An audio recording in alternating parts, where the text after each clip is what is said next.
देखिएगा, पृथ्वी रूपी ग्रह ये आकार में संपूर्ण सौर परिवार का पांचवा बड़ा ग्रह है। हम जानते हैं कि सूर्य से पहले मरकरी, फिर वीनस, फिर अर्थ, फिर मार्स, जुपिटर, सैटर्न, यूरेनस और नेपच्यून, इस क्रम में, ये दूरी के क्रम में। तो पहले तो ये बात जानना है कि सूर्य से ये बुध और शुक्र के बाद तीसरा ग्रह हो गया, लेकिन आकार में पहला बृहस्पति सबसे बड़ा, फिर शनि, फिर अरुण, फिर वरुण और पृथ्वी पांचवें नंबर पर है। और इसकी आकृति जियोड है। जियोड का मतलब होता है लग्भग गोलाभ, कि पृथ्वी की आकृति इस प्रकार से कि भूमध्य रेखा पर धरती उभरी हुई है और ध्रुवों पर यह चपटी है, तो ये लग्भग गोलाभ कहलाएगा। और यानी जियोड जल की उपस्थिति, कि जल किसके 71% मात्रा पृथ्वी रूपी ग्रह पर, और जल की उपस्थिति अधिक होने के कारण इसे नीला ग्रह की संज्ञा दी जाती है। और साथ ही साथ में पृथ्वी जिस पर जीवन है, कि ऑक्सीजन की पर्याप्त मात्रा है, और ऑक्सीजन की पर्याप्त मात्रा होने के कारण जीवन की उपलब्धता, यह अनोखा ग्रह भी, नीला ग्रह और अनोखा ग्रह की संज्ञा इसे प्रदान की जाती है।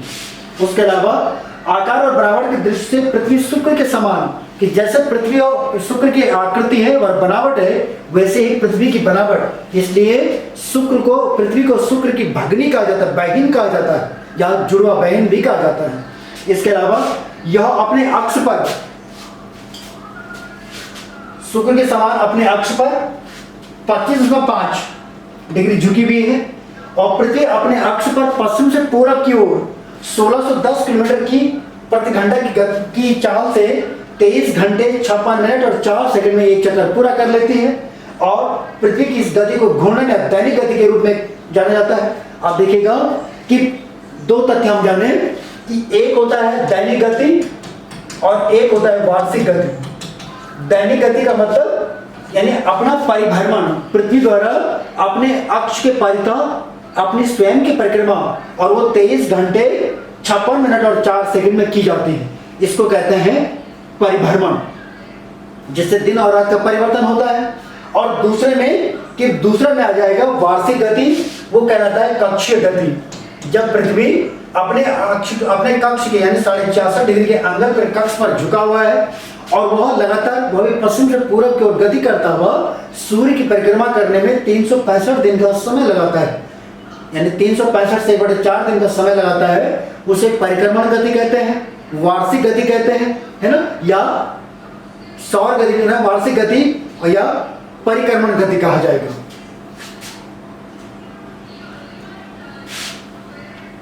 ठीक है, वार्षिक गति हो गई। अब पृथ्वी द्वारा सूर्य की परिक्रमा करने में जो लगा समय, वो सौर वर्ष भी कहलाएगा। और प्रत्येक सौर वर्ष में 6 घंटे अधिक होते हैं, जिससे हर चौथे वर्ष में लीप वर्ष समायोजित हो जाता है। और लीप वर्ष यानी जो चौथा वर्ष है वो 366 दिन का, और उसमें फरवरी 28 के स्थान पर 29 दिन की हो जाती है। इसके अलावा परिक्रमण पथ में पृथ्वी के दोनों रहने वाले ग्रह मंगल और शुक्र हैं। अब सवाल ये कि जब पृथ्वी परिक्रमा कर रही है, परिक्रमण पथ है, उसके एक तरफ में वीनस और एक तरफ में मार्स। बहुत महत्वपूर्ण सवाल हो गया, एक तरफ उसका शुक्र और एक तरफ मार्स। हमने ये क्रम में बताया था कि सूर्य के बाद मरकरी, फिर वीनस, फिर अर्थ, फिर मार्स, अपना भी सिद्ध हो गया। तो एक तरफ अर्थ का मार्स हो गया, एक तरफ पृथ्वी का शुक्र हो गया परिक्रमण पथ में। उसके अलावा पृथ्वी पर ऋतु परिवर्तन उसके अक्ष के झुके होने के कारण और सूर्य के सापेक्ष इतनी इसकी स्थिति में परिवर्तन अर्थात वार्षिक गति के कारण होता है। वार्षिक गति के कारण ही पृथ्वी पर दिन और रात छोटे बड़े होते हैं। बहुत महत्वपूर्ण है कि जब पृथ्वी परिक्रमण और परिभ्रमण कर रही है, इसी के कारण जलवायु में परिवर्तन होना, ऋतुओं का परिवर्तन होना, दिन रात का परिवर्तन होना, दिन रात का छोटा बड़ा होना, और उसके साथ ही साथ ध्रुवों पर 6 महीने का दिन और 6 महीने की रात होना, शरद विषुव, बसंत विषुव, संक्रांति, ये तमाम प्रकार की परिघटनाएं उसके परिक्रमण और परिभ्रमण की वजह से संभव हो पाती हैं। भूमध्य रेखा पर दिन रात की अवधि समान होती है, भूमध्य रेखा पर 12 घंटे का दिन और 12 घंटे की रात, जबकि ध्रुव पर 6 महीने का दिन और 6 महीने की रात होती है। जहां यदि उत्तरी ध्रुव पर 6 महीने का दिन कब होगा कि 21 मार्च से लेकर के और 22 सितंबर तक यहाँ 6 महीने का दिन होगा, और उसके विपरीत 22 सितंबर 23 सितंबर से लेकर के और 20 मार्च तक दक्षिणी ध्रुव में दिन होगा। तो जहां दिन होगा उसके विपरीत में यदि दक्षिणी ध्रुव में दिन हो रहा है, दिन 6 महीने का दिन है, तो उत्तरी ध्रुव में रातें होगी। ओके, अब इसके अलावा हम कुछ महत्वपूर्ण तथ्य जान लें कि पृथ्वी के संदर्भ में पृथ्वी का व्यास भूमध्य रेखा पर 12,758 किलोमीटर का और ध्रुवों पर 12,714 किलोमीटर का, ये जान लीजिएगा। और जो मध्य व्यास होगा वो 12,714। व्यास क्या होता है? किसी वृत्तीय पथ पर, बहुत महत्वपूर्ण, कि उसके केंद्र, उसके एक छोर से दूसरे छोर को मिलाने वाली रेखा जो केंद्र से होकर के जाए, दैट इज डायमीटर। ये व्यास ने सीधा, ये आर त्रिज्या तो हुई कि केंद्र से परिधि को मिलाने वाली रेखा, केंद्र से परिधि को मिलाने वाली रेखा त्रिज्या हुई r प्लस आर यानी 2r is equal to diameter, यानी व्यास त्रिज्या का दोगुना होता है ना। तो ये व्यास हो गया, माध्य व्यास हो गया, और परिधि का मतलब पूरे भूमध्य रेखा पर 40,075 की जो परिधि है उसकी भूमध्य रेखा पर पृथ्वी की, वो 40,075 किलोमीटर की है। इसके अलावा भूमध्य रेखीय त्रिज्या 6,377 किलोमीटर की हो गई। कुल सतह क्षेत्रफल, अब एक प्रश्न ये भी आता है कि संपूर्ण पृथ्वी का जो क्षेत्रफल है वो 51 करोड़ वर्ग किलोमीटर का, यानी सामान्यतः 51 करोड़ और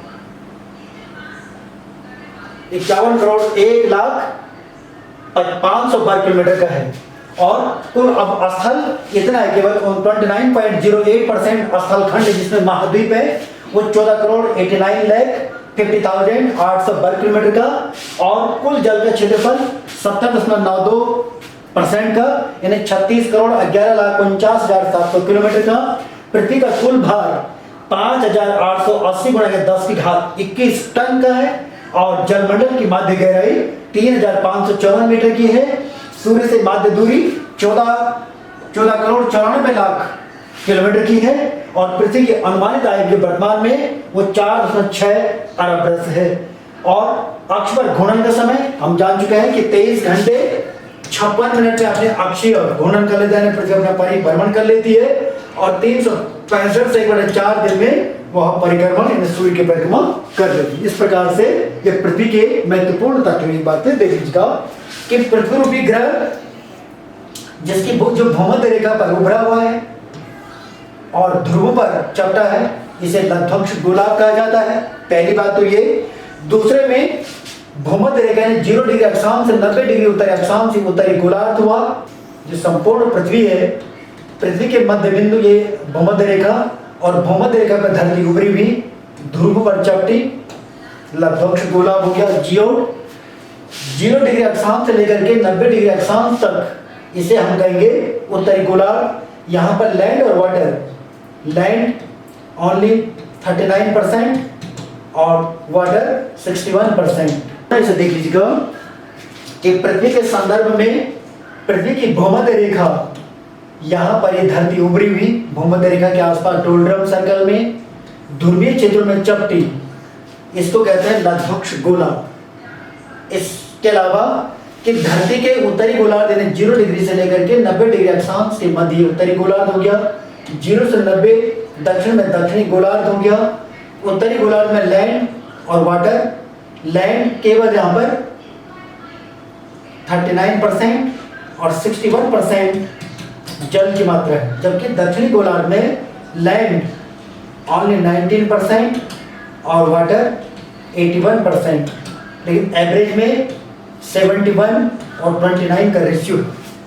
अब पृथ्वी को अनोखा ग्रह भी हमने जान लिया, क्योंकि यहाँ पे जीवन एकमात्र सौर परिवार का एक ग्रह जिस पर जीवन है, और दूसरे में इसको नीला ग्रह की यहाँ पे अत्यधिक जल की मात्रा है। और इसके और महत्वपूर्ण बिंदुओं पर कि पृथ्वी के संदर्भ में इसमें पृथ्वी में अक्षांश रेखाएं, देशांतर रेखाएं, इसके अलावा इसकी घूर्णन गति, अक्षीय गति, इसमें कर्क रेखा, मकर रेखा, आर्कटिक रेखा, अंटार्कटिक रेखा, ये अगले टॉपिक में इस पर गहनता से अध्ययन करेंगे। अब पृथ्वी के बाद एक ग्रह हमारा और रह गया है मंगल ग्रह। मंगल। अब मंगल ग्रह का हम अध्ययन करें कि मंगल ग्रह, इसे लाल ग्रह कहते हैं। मंगल ग्रह क्रम में सूर्य से पहले दूरी के क्रम में पहला बुध, फिर शुक्र, फिर बृहस्पति और फिर मंगल। तो मंगल ग्रह लाल ग्रह कहलाता है क्योंकि इसकी सतह पर आयरन ऑक्साइड की, जो मंगल ग्रह लाल ग्रह कहलाता है उसका वजह है कि उस पर आयरन ऑक्साइड की मात्रा पाई जाती है। इसके अलावा मंगल के दिन का मान और अक्ष का झुकाव पृथ्वी के समान है लगभग। भले पृथ्वी का जो अक्षीय झुकाव है वो लगभग 23.5 डिग्री का है और मंगल का 25.5 डिग्री का अक्षीय झुकाव है मंगल का। इसी वजह से लगभग लमसम बराबर होने के नाते मंगल का दिन रात, यानी मंगल का भी दिन रात का जो मान हो 24 आवर्स का होता है लगभग, और पृथ्वी का तो होता ही है। तो मंगल और पृथ्वी का अक्षीय झुकाव और दिन रात का मान लगभग बराबर होता है। इस ग्रह पर जीवन की संभावना व्यक्त की जाती है क्योंकि यहाँ वायुमंडल, जितने भी मंगल के संदर्भ में अंतरिक्ष अभियान संचालित हुए हैं उन्होंने ये वैज्ञानिक अनुसंधान दिया है कि मंगल ग्रह पर जीवन की संभावना संभव है क्योंकि वहां वायुमंडल है।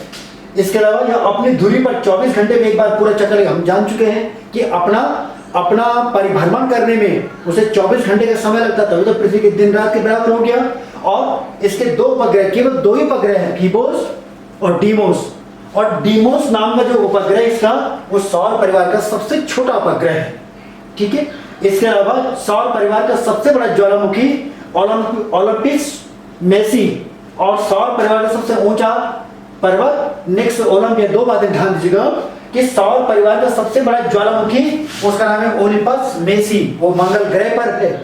और सौर परिवार का सबसे ऊंचा पर्वत निक्स ओलंपिया, ये भी मंगल ग्रह पर है और वो माउंट एवरेस्ट से 3 गुना ऊंचा है। कि जितना माउंट एवरेस्ट है ना, 8,850 मीटर की ऊंचाई वाला माउंट एवरेस्ट, ये पृथ्वी पर सबसे ऊंचा पर्वत है, उसका 3 गुना ऊंचा पर्वत ये निक्स ओलंपिया मंगल ग्रह पर स्थित है।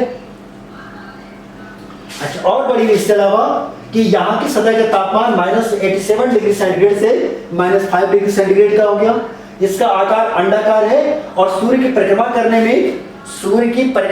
में इसे 687 दिन का समय लगता है। ध्यान दीजिएगा कि स्वयं की परिक्रमा करने में मंगल को केवल लगभग 24 आवर लगते हैं, लेकिन जब सूर्य की परिक्रमा की बात आई तब वो 687 दिन। अब पृथ्वी से तुलना करें, पृथ्वी 24 घंटे में तो भले अपनी परिक्रमा कर लेती, लेकिन सूर्य की परिक्रमा करने में 365 से 1/4 दिन, इतने अंतर हो कि 24 घंटे, लगभग 24 घंटे का तो इनका अपना परिभ्रमण होता है, मंगल का भी और पृथ्वी का भी। लेकिन मंगल द्वारा सूर्य की परिक्रमा करने में 687 दिन लगते हैं और पृथ्वी को 365 से 1/4 दिन का समय लगता है। बस ये मुख्य अंतर हुआ। और मंगल को युद्ध के देवता के रूप में भी जाना जाता है। तो ये मंगल ग्रह का भी